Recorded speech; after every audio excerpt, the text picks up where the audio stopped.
World's best law of attraction money and success coach అయిన ప్రముఖ షేక్ అన్వర్ గారిచే జూన్ 1 హైదరాబాద్ లో జరిగే one day magic of law of attraction and millionaire mind work shop కి register చేసుకోండి.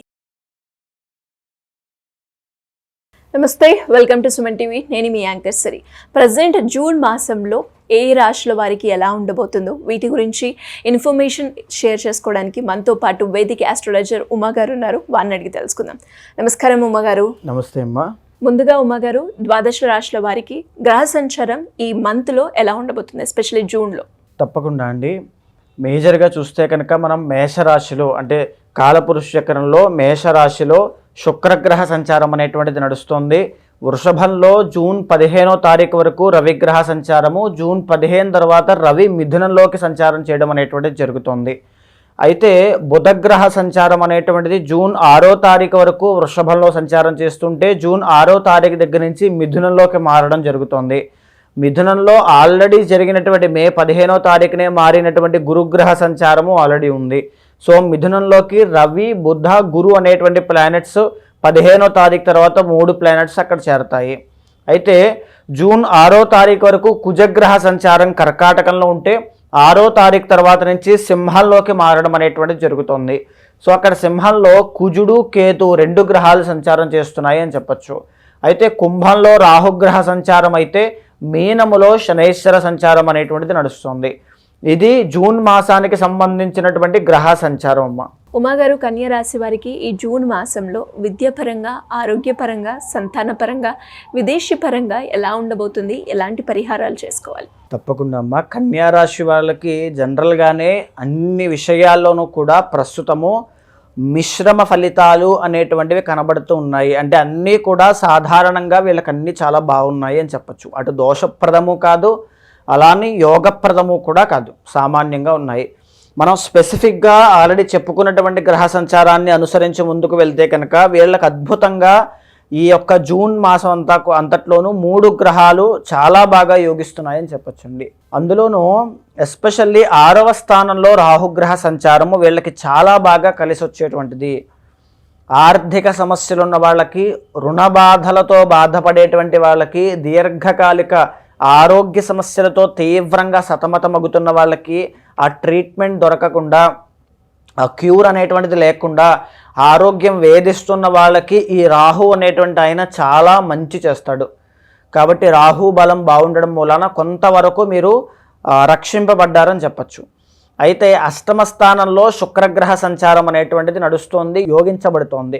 అష్టమంలో శుక్రగ్రహ సంచారము అని అంటే వివాహాది శుభ కార్యక్రమాలు ఆగిపోయిన వాళ్ళకైనా, లేదా ప్రేమ వ్యవహారాల్లో అపజయాన్ని పొందుతున్నటువంటి వాళ్ళకైనా, లేదా ఇంకా చెప్పాలి అంటే నృత్య, గీత, వాద్యాది రంగాలు, సినీ, నాటక కళారంగాలు, ఇంకా ఏదైనప్పటికీ కూడా యాంకరింగ్ కానీ, మోడలింగ్ కానీ, ఏ ఫీల్డ్స్లో ఉన్న శుక్రుడు మంచి యోగాన్ని అందజేస్తారండి.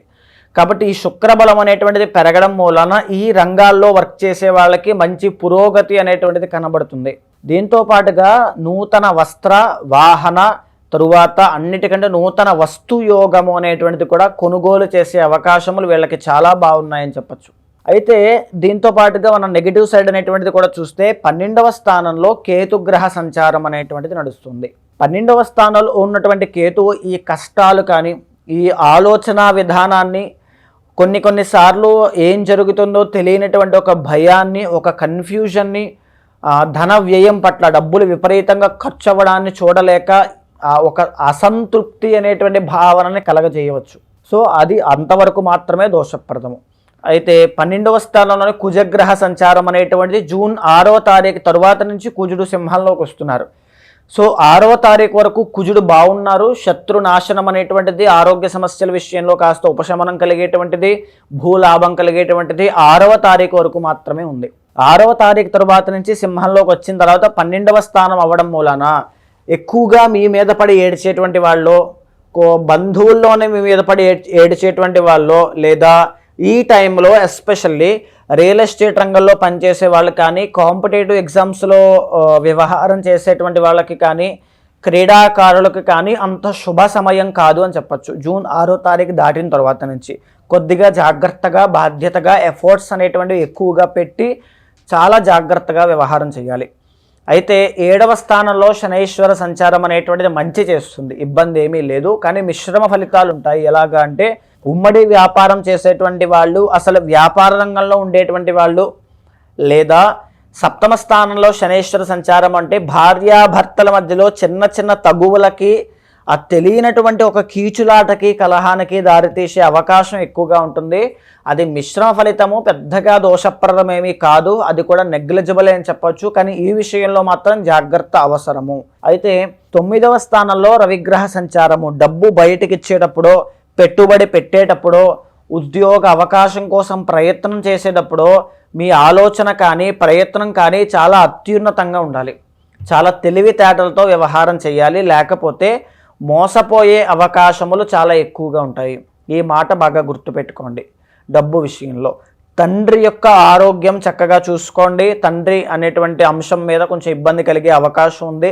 దశమంలో గురుగ్రహ సంచారం కాబట్టి వృత్తి వ్యాపారాల్లో కాస్త అటు ఇటుగా ఫ్లక్చువేషన్స్, అప్స్ అండ్ డౌన్స్ వచ్చినా అది పెద్దగా మేజర్ దోషం అయితే ఏమీ కాదు. దాన్ని భయపడాల్సినటువంటి పని లేదు. ఎక్కడ కూడా మారకుండా, అంటే జాబ్ చేసేవాళ్ళు నేను వేరే జాబ్లోకి వెళ్దాం అనుకుంటున్నానండి, నూతన వ్యాపారం ఏదైనా పెట్టాలనుకుంటున్నానండి అనేటువంటి వాళ్ళు ప్రస్తుతానికి మీరు పెట్టవద్దు. కొంత సమయం ఆగి వచ్చేటువంటి మాసంలో కానీ ఆ పై మాసంలో కానీ పెట్టుకునే అవకాశం చూసుకుని పెట్టండి తప్ప ఈ మాసంలో అంతగా మారేటువంటి ప్రయత్నం చేయడం వల్ల కొంచెం తీవ్రమైనటువంటి అసంతృప్తికి, అనవసరంగా మారాను అనేటువంటి ఒక భావనకి కలిగే అవకాశం ఉంటుంది.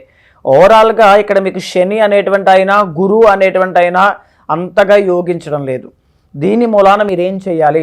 ప్రస్తుతము ఈ గురు శని ఇద్దరూ కూడా బిగ్గెస్ట్ ప్లానెట్స్ కాబట్టి లాంగ్ రన్లో మీకు ఉపయోగపడేటువంటి రెమెడీ ఏదైనా చేసుకోవడం వల్ల, గురుబలం పెరగడం వల్ల చాలా అద్భుతమైన ఫైనాన్షియల్ గెయిన్స్ అనేటువంటివి చాలా బాగా చూస్తారు. అలాంటి దాని కొరకై ప్రతి సోమవారం కానీ లేదా ఒక్కసారి కానీ మహాలింగార్చన అని ఉంటుంది శివుడికి, అది చేయించండి. పుట్టమన్నుతో చేసేటువంటి కార్యక్రమం అది. లేదా ఏకాదశ రుద్రాభిషేకము కానీ, లేదా శివుడికి పంచామృతాలతో అభిషేకం కానీ, ఎస్పెషల్లీ అన్నిటికంటే ముఖ్యమైనటువంటిది ఏంటి అంటే నవరత్న జలంతో స్వామికి అభిషేకం చేస్తే దరిద్రము, దోషాలు అన్నీ కూడా తొలగిపోతాయి. లేదా సువర్ణ జలంతో కానీ అభిషేకం చేస్తే శివుడికి అద్భుతమైన ఫలితాలు కలుగుతాయి. స్ఫటికలింగానికి అభిషేకం చేసినట్లయితే గురుబలము అనేటువంటిది పెరుగుతుంది. ఇప్పుడు మీకు అది చాలా అవసరము. కన్యా రాశి వాళ్ళు వ్యాపారం చేయడంలో అత్యున్నత స్థాయికి వెళ్ళేటువంటి జాతకులు కాబట్టి వాళ్ళైతే, వ్యాపారం చేసే వాళ్ళైతే మీరు గణపతి ఆరాధన, మరకత గణపతికి ఎక్కువగా ఆరాధన చేయడం వల్ల అనేక శుభ ఫలితాలు, రుణ బాధల నుంచి బయటికి రావడం లాంటివి ఎన్నో చూస్తారు. ఇంటర్నల్గా వాళ్ళకున్న చార్ట్లో రకరకాల సమస్యలు కావచ్చు, శని ప్రభావం కావచ్చు పడడం వల్ల వాళ్ళు రకరకాల సమస్యలు ఎదుర్కోవడం మనం చూస్తూ ఉన్నాం. అలాంటి వాళ్ళు ఎవరైనా కూడా మిమ్మల్ని అప్రోచ్ అయ్యి వేదిక ఆస్ట్రాలజీ పరంగా పరిష్కారం చేసుకోవాలి అంటే ఎలా ఉంటుంది? తప్పకుండా అమ్మా. ఇది మనము గోచార రీత్యా మాట్లాడుకునేటువంటి రాశి ఫలాలు. కానీ పర్సనల్ చార్ట్లో వాళ్ళకి దశ అంతర్దశలో గ్రహ యోగాలు అనేటువంటివి బాగున్నప్పుడు, గజకేసరి యోగము, చంద్రమంగళ యోగము, బుధ ఆదిత్య యోగం లాంటి గొప్ప గొప్ప యోగాలు ఉన్నప్పుడు జాతకంలో గోచారాన్ని మించి ఆ కష్టాలను వాళ్ళు ఓవర్కమ్ చేసేటువంటి అవకాశం చాలా బాగుంటుంది. నిజంగా వాళ్ళకి అలాంటి కష్టాలు ఏవైనా ఉంటే కనుక తప్పకుండా మీరు అపాయింట్మెంట్ తీసుకోండి. ఆ పర్సనల్ చార్ట్ చూసిన తర్వాత దానికి తగినటువంటి శాంతి పరిహారములు మీరు ఆచరించండి. ఆచరించడం ద్వారా, మంత్ర జపము చేయడం ద్వారా, ఆ తీర్థక్షేత్రానికి వెళ్ళడం ద్వారా ఎన్నో కోట్ల దోషాలు పటాపంచలైపోతాయి. అక్కడి నుంచి కష్టాల నుంచి తప్పించుకుని సుఖబాట అనేటువంటిది పడతారు. థ్యాంక్ యూ అండి. Thank you so much. నమస్తే అమ్మా.